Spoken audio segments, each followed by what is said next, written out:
एक पिता की दर्द भरी कहानी। एक गांव में एक छोटा सा बच्चा था।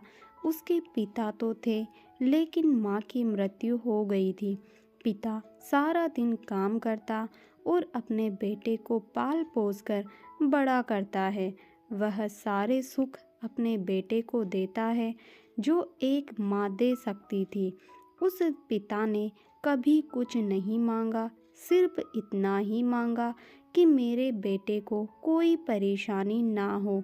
दिन बीतते गए, बेटा पढ़ लिख कर अच्छा जॉब भी करने लगता है और वह शहर में रहने लगता है।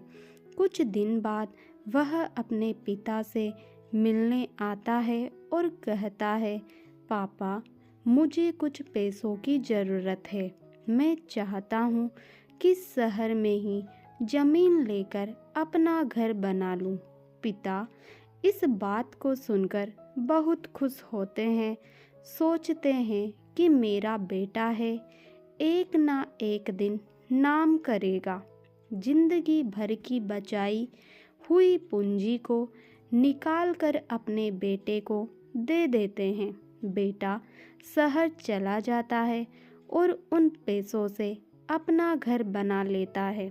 पिता इधर इंतजार करता रहता है कि मेरा बेटा फिर से आएगा, एक ना एक दिन तो मेरे पास आएगा ही। जाएगा कहाँ? उसके पास अब कोई नहीं जाता था, क्योंकि ना ही अब उस पिता के पास पैसे थे और ना ही रहने का जगह था। कुछ दिन बाद बेटा फिर लौट कर आता है और अपने पिता से कहता है, पापा, अब आप दादाजी बनने वाले हैं। पिता को बहुत खुशी होती है। इस बात को सुनकर वह कहते हैं, तू मुझे मेरी बहू और पोता से कब मिलाएगा? बेटा कहता है, बस पापा, थोड़े दिन और।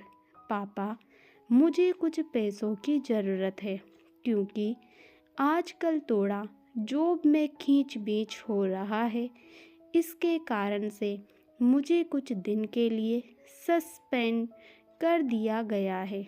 पिता के पास कुछ नहीं रहता है देने के लिए, लेकिन फिर भी कहता है, अच्छा बेटा, तू रुक, मैं अभी आया। कुछ पैसों का बंदोबस्त करके पिता बाद में महाजन से कुछ पैसे उधार लेकर अपने बेटे को दे देता है और बेटा पैसे लेकर शहर चला जाता है। बरसों गुजर जाते हैं। पिता सोचते हैं कि मैं तो अब दादाजी बन गया हूँ। मेरा बेटा पता नहीं मेरे नाती को लेकर कब आएगा।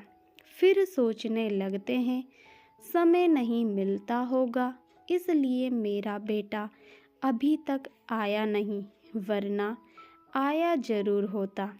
तब तक महाजन 2-3 आदमी को लेकर उस पिता के घर पर आता है और कहता है कि आपके वादे के मुताबिक मैं पूरे 3 महीने बाद आया हूँ अपने पैसे ले जाने।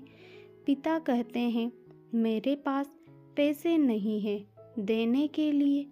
महाजन कहता है, जब पैसे देने नहीं थे तो आपने मुझसे उधार क्यों लिया? तभी पिता कहते हैं, ठीक है, रुको, मैं तुम्हारे लिए पैसों का बंदोबस्त करके आता हूँ।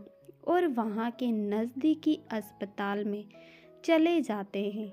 वहाँ जाकर अपना ब्लड डोनेट करते हैं और अपनी एक किडनी बेच देते हैं और उस महाजन का कर्ज छुटा कर देते हैं। किडनी बेचने के बाद उनकी स्थिति और भी खराब हो जाती है और वह उस राह में जी रहे होते हैं कि मेरा बेटा एक दिन आएगा ज़रूर। इस आस में जीते जीते एक दिन पिता की मृत्यु हो जाती है, परंतु उस बेटे को अपने पिता को आग देना भी नसीब नहीं हुआ। दोस्तों, कहानी को पढ़ने के लिए धन्यवाद। आपको यह कहानी कैसी लगी नीचे कमेंट करके हमें ज़रूर बताइएगा। अगर आपको ये कहानी पसंद आई हो तो अपने दोस्तों के साथ ज़रूर शेयर करें और ऐसी ही प्यारी कहानियाँ सुनने के लिए हमारे YouTube चैनल से जुड़ें। धन्यवाद।